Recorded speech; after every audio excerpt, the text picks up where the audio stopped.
पहला तो आ कमलीवाड़ा गामनी जनता ने नाना मोटा भाईओ बहनों गामना वडीलो जे कमलीवाड़ा गाम आज थी 35 वर्ष એટલે કે છઠ્ઠી ટર્મ સમરસ થાય છે। હવે છઠ્ઠી ટર્મ સમરસ થવું એ અમારા ગામના વડીલો જે પૂર્વજનો જે બાંધેલી એક ગામને એવા તે બંધનમાં બાંધી દીધા છે કે આજે 5500 નું વોટિંગ અમારું કુલ 5500 વસ્તી છે અને 3300 નું વોટિંગ છે અમારું। તેમ છતાં આજથી મળીને 6 ટર્મથી અમે સમરસ થઈએ છીએ। આ બધો શ્રેય જે ગણીએ કમલીવાડા ગામની જનતાને જાય છે અને હળી મળીને કોઈ પણ કાસ્ટ જોતા નથી કે કોઈ પણ ગમે તે કાસ્ટ હોય, નાની કાસ્ટ હોય, મોટી કાસ્ટ હોય, અમારા માટે ફક્ત કમલીવાડા ગામનો વ્યક્તિ ઉભો હોય એટલે આખું ગામ ઉભું હોય। આ જીત આજે સમરસ કર્યું છે, કમલીવાડા ગામ સમરસ થયું છે।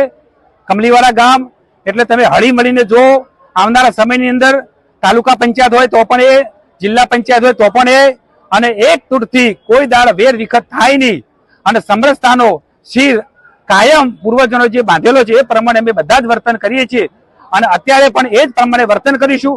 આવનારા સમયની અંદર કમલીવાડા ગામનો વિકાસ થાય। કમલીવાડા ગામ સમરસતાથી બે કારણ છે કે ભાઈચારો, કમલીવાડા ગામનો હળી મળીને ભાઈચારો બંધાઈ રહે એ માટે પણ અમે સમરસતાને ખૂબ પ્રાધાન્ય આપીએ છીએ। વત્તા કે સમરસતા થાય તો કમલીવાડા ગામનો એક વિકાસનો પંથ જે નાના મોટા કઈ પણ કામ રહી ગયા છે એ પણ સરપંચશ્રી અમે કહીએ છીએ કે સરપંચશ્રી આ સમય આવીને તમારે બધા જ કામ પૂરો કરવાના છે, કોઈ રહી ન જાય એ માટેનો પણ તમારે પૂરેપૂરો સાથ અને સહકાર આપવાનો છે। સરપંચ તરીકે કોની નિમણૂક કરાઈ? સરપંચ તરીકે લક્ષ્મીબેન જયંતિભાઈ પરમારની નિમણૂક થઈ છે અને અમારા 10 વોર્ડ છે।